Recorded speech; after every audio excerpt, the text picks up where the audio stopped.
It's Divas That Care Radio. Stories, strategies, and ideas to inspire positive change. Welcome to Divas That Care, a network of women committed to making our world a better place for everyone.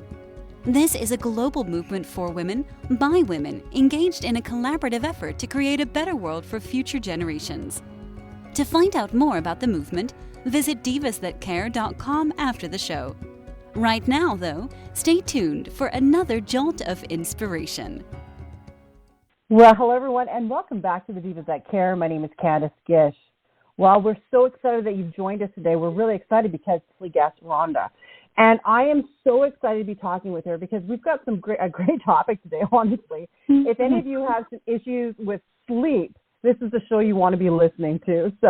But, a huge welcome, as I said, if this is your very first time to me, to Divas That Care. We have some great shows. Rhonda has been a monthly guest of ours, so she's got some great shows and a great playlist. But we have some amazing hosts, and I know that you'll want to check them out at divasthatcare.com. All right, Rhonda, I'm excited. Let's get going.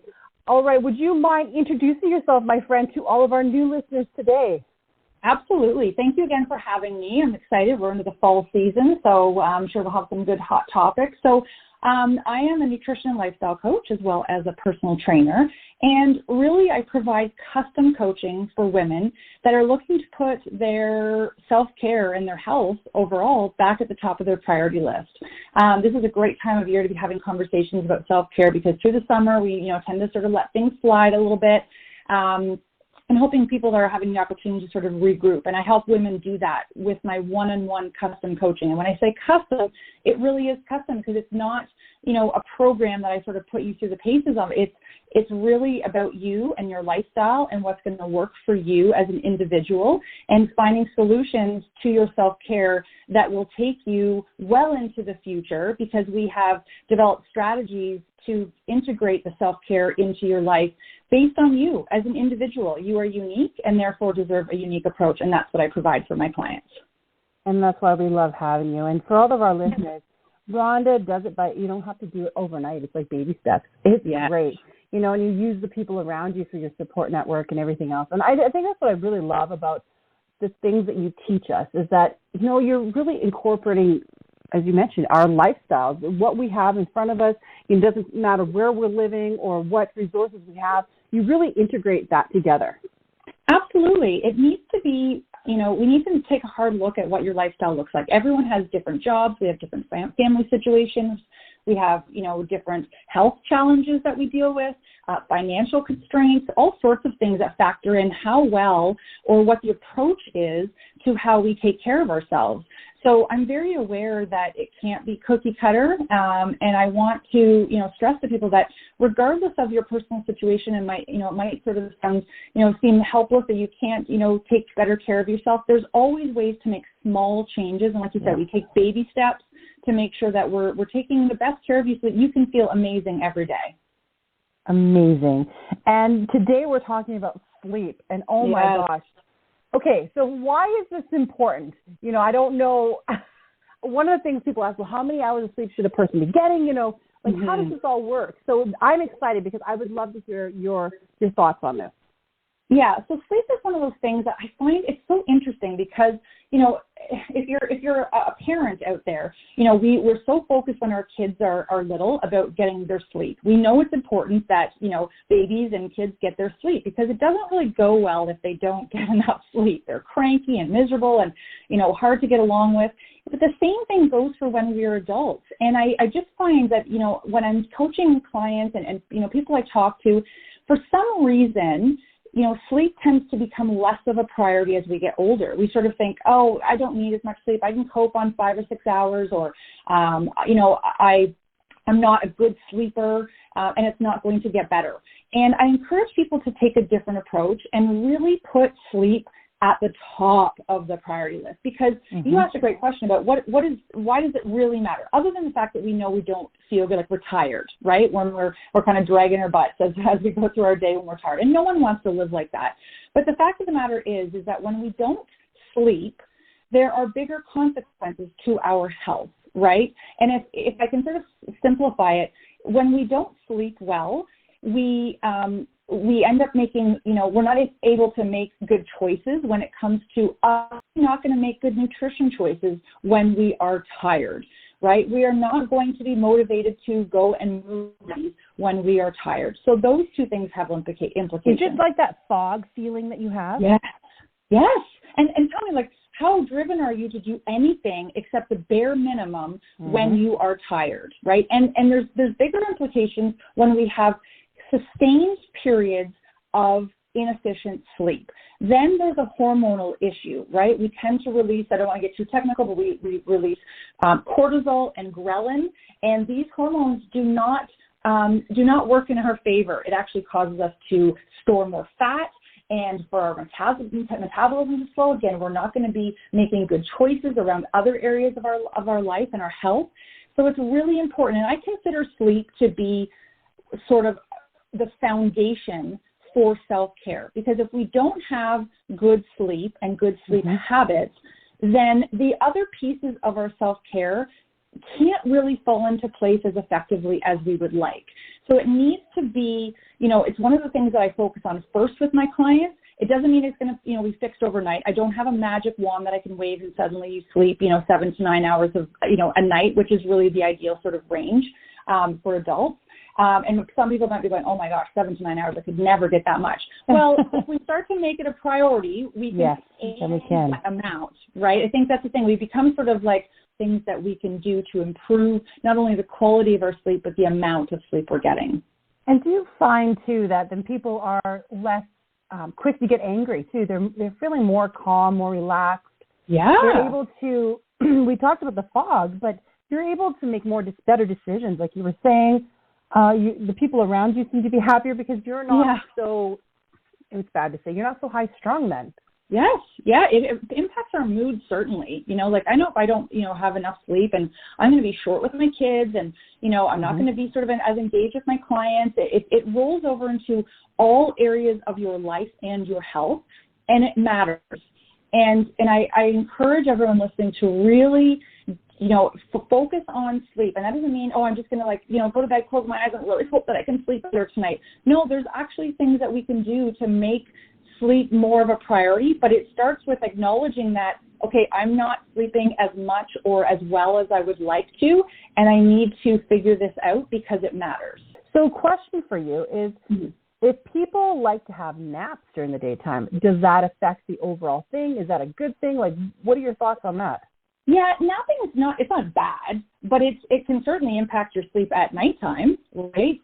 So getting in the habit of having a daily nap, if you have that availability in your day to do that, isn't a habit I love my clients to get in the habit of, because it will impede you from getting to bed on time, and it will impede you the quality of sleep that you're getting at night. Now, if you are if you do require a nap, first of all, if you require a nap, it's probably telling you that you're not sleeping well at night or long enough at nighttime. You should be able to get through your day without having a nap. But if you do, it needs to be a short nap. We can't be sleeping for 1 to 2 hours. That's not a nap, right? But this is where we have to kind of back up the train and go, okay, well, if I'm not sleeping well at night, then that, factors into how often I'm napping. And then it's just this cycle. Well, now I've napped, so now I'm not going to go to bed on time, and then I'm not going to sleep as well.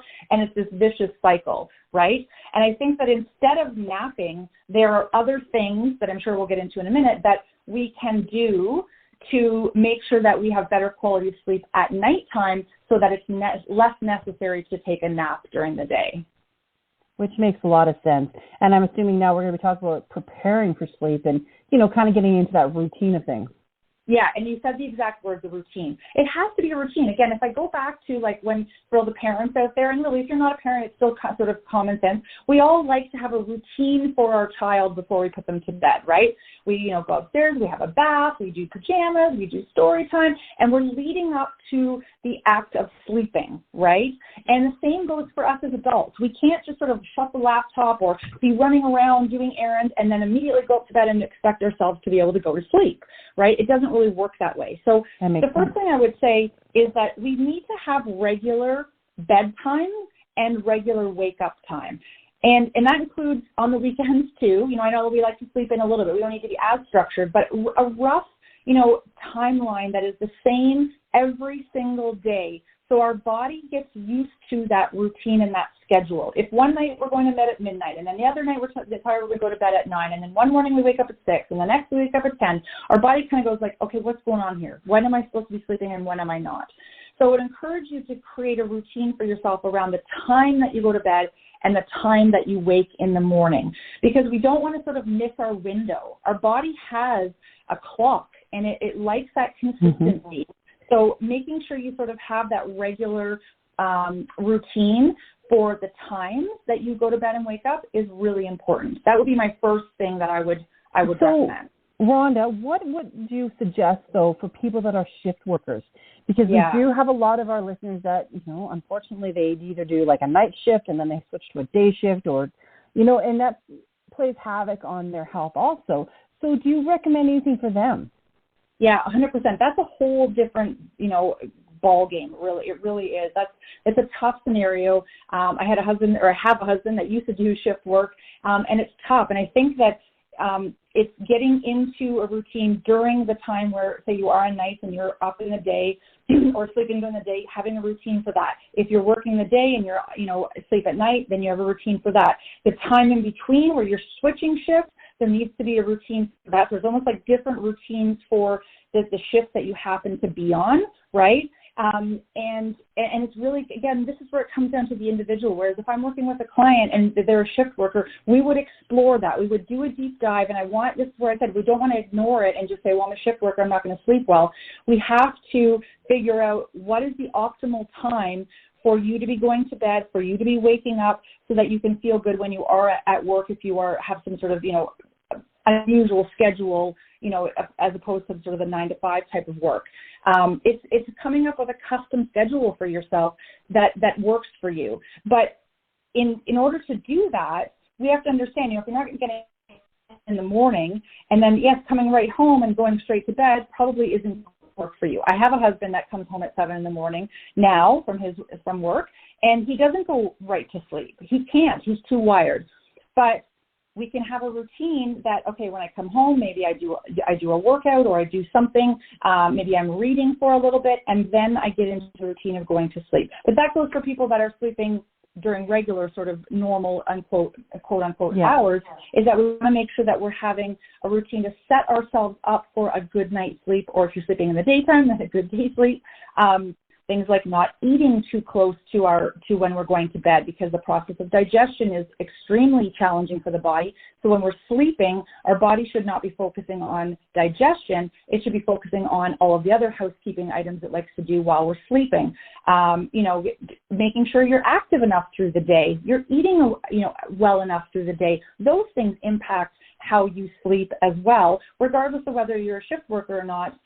You're just finding a custom schedule that works for you and your body. And I love that you're very holistic about everything. It's not just one thing. You got to work on everything in order for it to all work together. Right. There's many pieces, right? And again, this is not just a matter of saying, I'm just going to start going to bed earlier and then that'll fix everything. And that's not the case. Some people can't go to bed at 10 o'clock when I like to go to bed. They prefer to go to bed, later, because they have the ability to sleep in a little bit later. And that's fine. Again, this is what works for you as an individual. If we're aiming for 7 to 9 hours of sleep, which I know can feel daunting. So if you're only getting 5, let's just maybe aim for 6 and gradually get it, right? What are you doing before you go to bed at night? Are you already setting yourself up for success because you're on your phone right till the second you go to bed? Are you running around with the kids right till the second you go to bed? Are you working on your laptop till seconds before you go to bed? Have you been active through your day? Like I said, have you been eating properly? Are you sleeping in a room that's too hot for you and too bright? That can impact the quality of your sleep. So really doing that sort of analysis of your environment and your routine can really pay off over the long run. Well, it's important to talk about this too, because a lot of us, in the last couple of years, we've switched.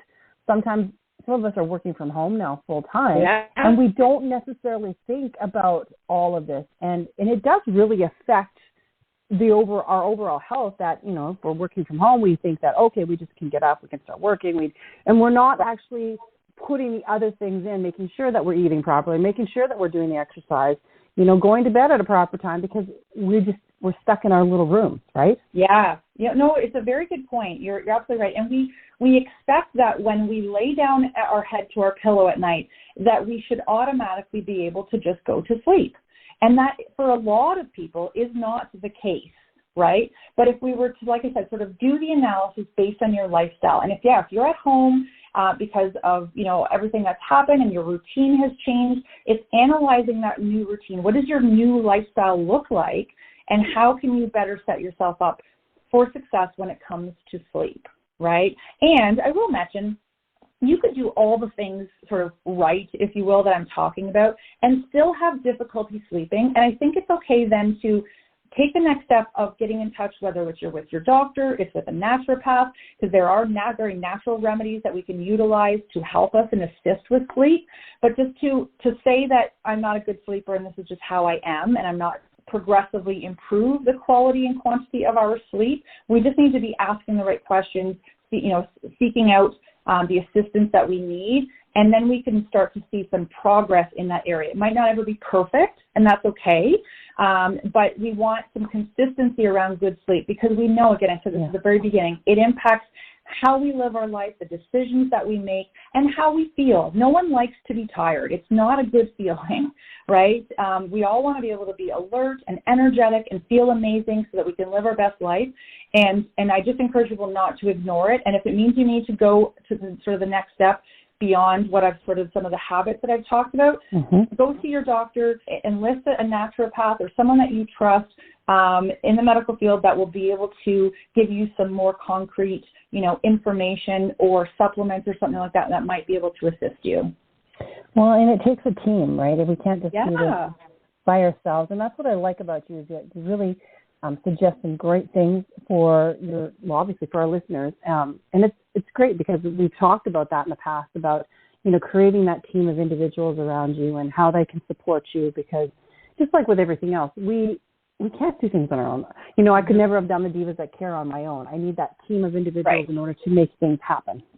Yes, I 100% agree. We need to have our self-care team that you're building around you, right? I have my own team. I have a naturopath. I have a massage therapist. I have a physiotherapist. I have my family doctor. All the things that all the people that support me in me feeling good. And, I ask questions, and I'm not willing to just sort of settle for, I guess this is just how I am. If I'm suddenly not feeling well, or something just doesn't feel right, or it's been lingering for a while, we tend to ignore things. We're hoping that they'll go away or it will get better. It's okay to be an advocate for your own health and enlist the help of the support people, like you said, that are around you that can help you with those things. I'm not okay with not feeling great on a daily basis, and I don't want any of the listeners to be either. I want you to be able to, have the best opportunity you can for feeling really good, and that means that you need to push for answers around your own health. I think it's just giving yourself permission. I think we're so scared to ask for help, but you know what? It's okay, guys. That's why we're here. We're giving you permission to ask for help.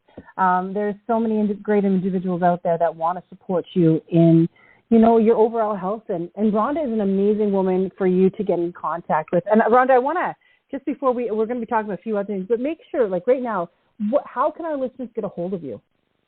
The best place is just to head to my website, honestly. So it's rhondaarmourcoaching.com. You can see the different services that I offer and sort of my philosophy and methodology around coaching, very much what I described today.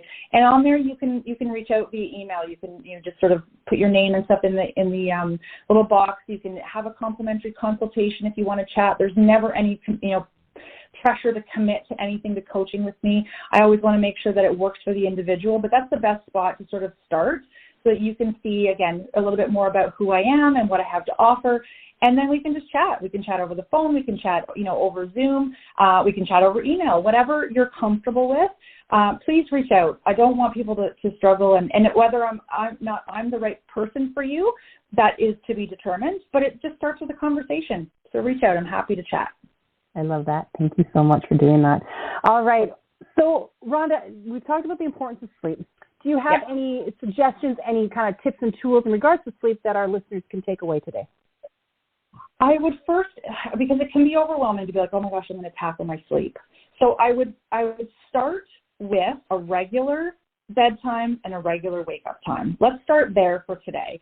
And then every week, I would recommend focusing in on another area. So once you've sort of got, okay, I've got a regular sort of bedtime, roughly, it doesn't have to be to the minute, and I've got roughly a regular wake-up time, then start zeroing in on some of the other key points, which could be, let's stop eating right before we go to bed. Let's come off electronics 1 to 2 hours before we go to bed. And maybe instead we read or we meditate or we, listen to sort of some calming music. Let's check our environment. Is it cool enough? Is it dark enough? Let's explore how active we are through the day and as well our nutrition. So take steps, right? But let's start for this week. This is the homework for everybody, is let's go and establish a regular bedtime and a regular wake-up time consistently, day in, day out. I know some things will get in the way every once in a while, but consistently over time doesn't mean you need to be perfect. And let's start there for this week and then build on it from there. Perfect advice. And for all of our listeners, too, Rhonda's got an amazing newsletter that I think you would love to sign up. She's got some tips on there that she puts out, and they have to contact her that way, too. Absolutely. I'm happy that you can do that on my website as well. You can sign up for my newsletter. I promise you'll only get one a month and you won't get anything else from me. I will not inundate you with emails. You get one newsletter, which is kind of fun. So sign up for that and you'll get that in your inbox at the beginning of every month. Thank you so much, Rhonda. Is there any last minute things you'd like to share with us? Maybe talk about your book. Yes, my book is finally out. I think the last time we talked, it hadn't actually come out because it's only been out for a couple of weeks. But you can buy my new book, my first ever book, which is super exciting for me. First ever book, it's now on Amazon, wherever you are in the world. And it's called Before You Start Another Diet, Read This. So pretty self-explanatory, but it's a really simple read that I think you could, pull some little gems out of. And it's really about exploring the inner work of self-care versus relying on diets and programs and things like that aren't about you or for you, weren't made for you. And it's just a conversation. It really is. It's a vulnerable sort of raw book about sort of some of my history as well, but really some things that I think you could take away from and implement in your own life. So again, it's on Amazon if you are so willing, and I'd love to hear your feedback on it if you do end up purchasing it. So thank you, Candace, for the opportunity. Not a problem. I'm excited to go get it myself. So thank you so much for sharing that. Thank you. And thank you for having me here again. Always great conversation. That's super relevant, I think, to most people. You know what? I agree. The conversations that you and I have are real, and I really enjoy it. So thank you so much for coming onto our program on a monthly basis and sharing them with all of our listeners. Absolutely. Anytime. I'm always here to share and explore different conversations and tackle the issues that people are dealing with on a daily basis. Excellent. Well, thank you so much. And I'm looking forward to next month with you. Awesome. I can't wait. And a huge shout out to all of our listeners. Thank you so much for tuning in. I hope that you got a lot out of this amazing program today, learning about the importance of sleep and how it really does affect your life. Make sure that you send this to your friends and family so that this can impact them also. We love sharing positive things out there and really helping people. Rhonda's got a whole bunch of other shows. We have a huge playlist for Rhonda, not just on the Divas That Care, but if you go to SoundCloud, share that entire playlist to your friends and family too. Again, thank you so much for tuning in. Please check out all of our other amazing hosts at divasthatcare.com, and please do something kind today. Until next time, everyone. Thanks for listening. This show was brought to you by Divas That Care. Connect with us on Facebook, on Instagram, and of course on divasthatcare.com, where you can subscribe to our newsletter so you don't miss a thing.